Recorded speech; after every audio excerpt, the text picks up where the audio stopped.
Magandang araw po sa ating mga Q-Citizens.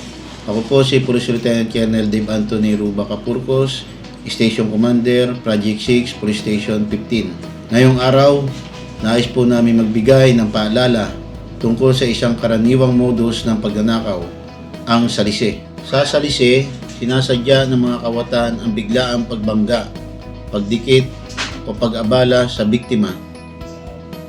Habang nalilihis ang inyong atensyon, mabilis nilang kinukuha ang inyong mahalagang gamit tulad ng cellphone, wallet o bag.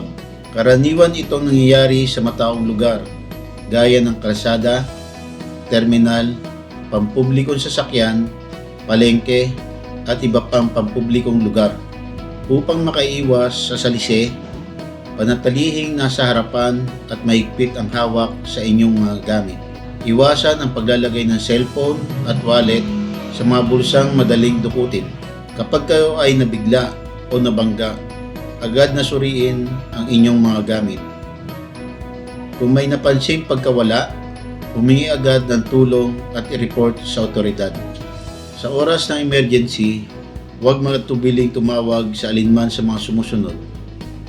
Project 6 Police Station 15 0961 791-9571.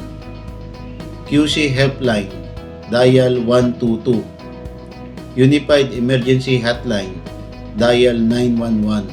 Sa pamamagitan ng pagiging mapagmatsyag at maagap, may iwasan natin ang ganitong uri ng krimen. Magtulungan po tayo, Q-Citizens at QCPD, laban sa krimen. Maraming salamat po.